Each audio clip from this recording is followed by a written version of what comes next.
Chers amis, bonjour, nous sommes le jeudi 18 septembre 2025, il est 9 heures. Quelques news de l'Arménie de l'Artsakh et de la diaspora arménienne.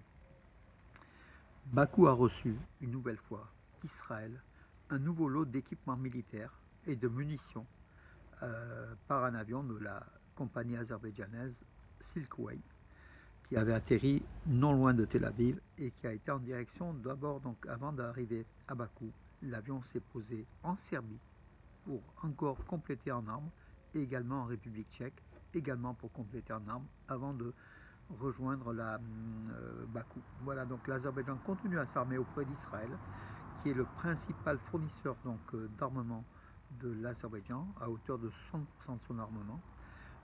Et aussi les pays d'Europe centrale, comme la Serbie, comme la Tchéquie, éventuellement la Bulgarie ou la Roumanie, qui fournissent aussi des armes à l'Azerbaïdjan qui paye, hein, voilà, tout simplement. Voilà, cette Europe, commande quelque part, elle vend des armes aux ennemis de l'Arménie. Voilà ce qu'il en est. De toute façon, c'est le monde de vente d'armes, hein. Il n'y a pas d'amis ou d'ennemis. Du moment où on paye, on peut se faire livrer. S'il n'y a pas de sanctions internationales, et Bakou a fait lever toutes les sanctions internationales qui frappaient l'Azerbaïdjan par les États-Unis, hein, lors de la rencontre Trump-Aliyev le 8 août dernier. Voilà, donc l'Azerbaïdjan s'arme pour faire la paix. S'arme pour faire la paix, alors que Pachinian, lui, il pense que c'est la démocratie qui fera la paix et que l'armée est le énième, enfin l'un des derniers éléments de la préoccupation du gouvernement Pachinian. Il a tort, parce que de son côté, donc Aliyev continue de s'armer. Voilà, donc cette paix qui est dangereuse, hein. Voilà, c'est une situation quand même qui est compliquée pour l'Arménie, avec un gouvernement qui croit réellement aux paroles d'Aliyev et d'Erdogan. Et c'est la parole d'un dictateur ne vaut rien. Un dictateur qui s'arme, donc c'est quand même signe que quand même Bakou prépare à tout moment une attaque de l'Arménie malgré cela. En attendant, le ministre arménien de la Défense, Soulen Babikian, était à Pékin. Donc il a rencontré le vice-président du Conseil militaire central de Chine. Voilà, il a été à une conférence, dans le cadre de la conférence de Xiangshan, qui s'est tenue à Pékin. Donc Soulen Babikian a participé à la réception officielle multilatérale organisée au nom du vice-président du Conseil militaire central de la République populaire de Chine, le colonel général Zhang Yuxia. Voilà, il a affiché dans la photo finale, hein, donc avec tous les participants, à peu près une trentaine de participants. Voilà, le ministre arménien de la Défense, à savoir aussi que Pékin et Yerevan ont récemment signé un pacte économico-militaire assez important lors de la visite de Nicole Pachinian en Chine, avant qu'il se rende au Japon. Voilà. Trump a publié une photo avec Pachinian et Aliyev à la Maison Blanche en évoquant une amitié éternelle. Donc voilà, le président américain Donald Trump, il avait rencontré le 8 août, comme on l'a dit à Washington, Nicole Pachinian, le premier ministre arménien, et le président dictateur azerbaïdjanais Ilham Aliyev à la Maison Blanche. Il a publié par son réseau, hein, dans les réseaux sociaux, une photo en compagnie de Pachinian et d'Aliyev, avec un commentaire. Ce fut un grand honneur de contribuer à la résolution de la guerre entre l'Azerbaïdjan et l'Arménie. Il dit comme si c'était résolu, hein, voilà, tout en étant ami avec ces deux grands dirigeants et ces grands hommes, le président Ilham Aliyev et le premier ministre Nicole Pachinian, de grands hommes d'après Trump. Ce sera une amitié éternelle pour moi, et surtout pour les États-Unis. C'est ce qu'a écrit Donald Trump. En attendant, bien sûr, après ces propos élogieux pour ces grands hommes, l'un de ces grands hommes, Aliyev, a réagi en écrivant toujours sur les réseaux sociaux, merci président Donald Trump pour les mots chaleureux. Ils aiment bien les dictateurs être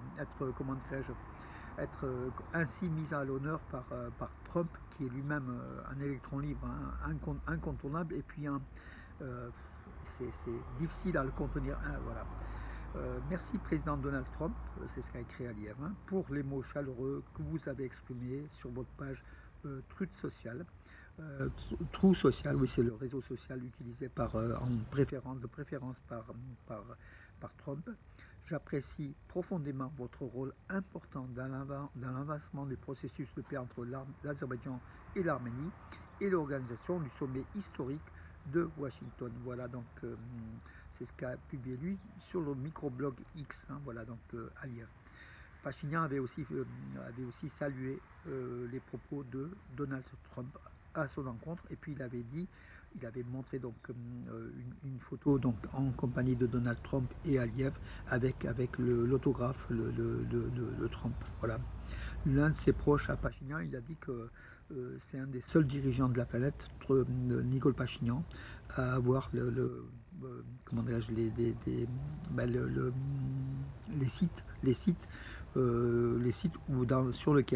sites sur lesquels intervient Trump, voilà, qui est limité à un nombre d'amis, voilà, un nombre limité d'amis. Sport Sarkis Stepanian, que j'avais rencontré à Yerevan, hein, donc il est mutilé des deux pieds, des deux jambes, un bras, il a qu'un bras en fait pour tout. Et c'est un ex-Spetsnaz, un commando qui a été donc blessé très grièvement lors d'une opération de sauvetage hein, à la frontière entre l'Arménie et l'Azerbaïdjan. Il a sauté sur une mine, hein, voilà.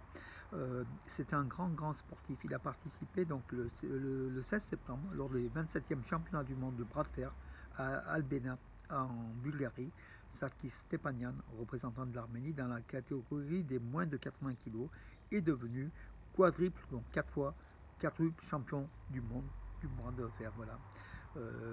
Bravo pour lui, Sarkis Stepanian, qui culmine des médailles. Il veut aussi remporter une médaille olympique aux Jeux paralympiques, hein, donc à Los Angeles. Il s'entraîne pour cela. Voilà son objectif.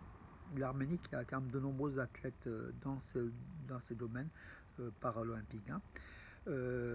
En attendant, une Arménienne, Mariam Sarkisian, de l'Université d'État d'Erevan, hein, elle est devenue championne du monde de bras de fer en battant une Turque, voilà, en finale. Hein, voilà, donc, et Armen Mouradian, le recteur de l'Université d'État d'Erevan, a écrit: je tiens également à souligner que Mariam poursuit ses études à la faculté de médecine générale et progresse très bien. Longue vie, chère Mariam, nous sommes fiers de toi. Voilà, donc on a vu la vidéo hein, face à la Turque qui a été, comment dirais-je, battue facilement par cette jeune Arménienne, voilà, en bras de fer, au championnat du monde de bras de fer. Voilà, Mariam Sarkisian. J'aurais dû mettre la vidéo, hein, éventuellement à l'article je collerai la vidéo. À Paris, discussion sur les partenariats des entreprises d'Arménie avec les sociétés françaises du textile et de l'habillement. Le 17 septembre, donc c'était hier, l'ambassadeur de la République d'Arménie en France, Arman Khachaturian, a visité le grand salon du textile et de l'habillement, TexWorld Apparel Sourcing Paris, à Paris.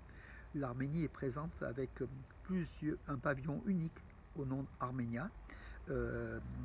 À l'enseigne Arménia, a indiqué l'ambassade de la République d'Arménie en France. 11 entreprises arméniennes du textile, hein, de la confection ont participé à ce salon. Le pavillon arménien a été cofinancé par le ministère arménien de l'économie et l'Union européenne avec le soutien du Centre du commerce international, la CCI. Voilà, l'ambassadeur Arman Khachaturian a visité le pavillon arménien, a pris connaissance des produits présentés et s'est entretenu avec les représentants des entreprises d'Arménie. Des discussions ont porté sur des partenariats avec les entreprises françaises et le développement des opportunités d'exportation des produits arméniens vers le marché français, pourvu que ça se fasse, mes amis, qu'il y ait de plus en plus de liens en matière économique entre l'Arménie qui fabrique et la France qui achète, qui importe. Les ministères des Affaires étrangères d'Arménie et de France ont discuté des mesures prises pour établir un partenariat stratégique. Donc le 16 septembre, donc avant-hier, des consultations politiques ont eu lieu à Paris entre les ministères arméniens et français des Affaires étrangères, rencontre présidée par le vice-ministre arménien des Affaires étrangères, Van Kostanian, et le directeur de la direction Europe continentale du ministère français de l'Europe et des Affaires étrangères, Brice Roquefeuille. Le ministère des Affaires étrangères d'Arménie indique que lors de ces discussions, donc des consultations, des programmes de coopération établis entre les deux pays dans les domaines de la culture, des perspectives de développement et d'expansion ont été abordées, la coopération existante au sein des organisations internationales. Donc la France soutiendra l'Arménie et l'Arménie soutiendra la France auprès des organisations internationales. Hein. L'Arménie étant l'Arménie de la France et l'inverse est aussi vrai sur la scène diplomatique internationale. Et là, en matière économique aussi, rapprochement. Voilà, un soutien mutuel constant et de redoubler d'efforts pour rapprocher les questions particulièrement importantes, donc des sujets communs. Donc l'Arménie, Paris et Erevan sont sur le même point. Voilà aussi le rapprochement fort entre l'Arménie et la France, qui sont une nouvelle fois qui coopèrent de très très belle façon. Maka Bojarashvili, donc c'est la ministre géorgienne des Affaires étrangères, elle a affirmé que Tbilissi entretient des partenariats stratégiques avec ses trois voisins, l'Azerbaïdjan, l'Arménie et la Turquie. À noter aussi peut-être plus avec la Turquie et l'Azerbaïdjan qu'avec l'Arménie. Voilà mon avis. Hein. Donc là, entre la Géorgie et l'Arménie, bien sûr, il n'y a pas de crise, mais les Géorgiens ont toujours été une politique un petit peu bizarre par rapport aux Arméniens. Et à l'Arménie, bon, voilà. L'Arménie a besoin quand même de la Géorgie pour le passage territorial vers la mer Noire et vers la Russie, voilà, pour l'instant. Donc on fait le dos rond et on dit que les Géorgiens sont très bien, même si dans la vérité, c'est pas tout à fait vrai. Voilà mes amis, et puis je parlais bien sûr donc concert franco-arménien dédié à la fête de l'indépendance de la République d'Arménie. Ça sera à Dessines-Charlieu le lundi 22 septembre à 19h30 à la salle des fêtes, voilà, soutenu par le consulat d'Arménie à Lyon. Donc avec des jeunes virtuoses de musique, hein, de Yerevan, de Gümli, d'Ashtarak et de Gapan, de 13 à 19 ans, qui vont se produire. Donc voilà, entrée adulte 12 €, enfants gratuits. Voilà. Le groupe se produira le lendemain, donc le mardi 23 septembre à Valence, à l'auditorium du Conservatoire de Valence, 32 avenue Georges Clemenceau à Valence, c'est au Polygone. Entrée toujours 12 €, toujours ce même groupe, hein, de virtuoses à l'occasion dédiée à l'anniversaire de l'indépendance, 34e anniversaire de l'indépendance de l'Arménie. Donc c'est une initiative soutenue par le ministère arménien de la culture, France Ashtarak Arménie, l'association Arménia, l'association Ijeval. C'est aussi soutenu par le consulat d'Arménie à Lyon. Alors les élus, mes amis, de Valence et de Bourg-les-Valences ou ailleurs, les élus, c'est soutenu par le consulat général d'Arménie à Lyon, cette prestation qui aura lieu à Valence mardi. Voilà, en tant qu'élu, peut-être à l'occasion de l'indépendance de l'Arménie, peut-être il est de votre rôle aussi d'honorer par votre présence pour dire que voilà, vous tenez à la République d'Arménie et ces jeunes qui viennent d'Arménie, qui nous font des virtuoses, qui font des airs arméniens, puis internationaux, qui vont nous faire vivre des moments agréables. Nous, on y sera, donc avis aux élus et aux responsables associatifs, venez pour soutenir l'Arménie, la République d'Arménie, à l'occasion de ce concert franco-arménien mardi prochain, mardi 23 septembre à 20h, à la salle du conservatoire de la musique au Polygone, voilà, à côté de la piscine, l'ex-piscine couverte. Voilà mes amis pour aujourd'hui, le message je pense est passé auprès des élus. Voilà, et bonne journée. Je vous donne rendez-vous à demain. Merci beaucoup.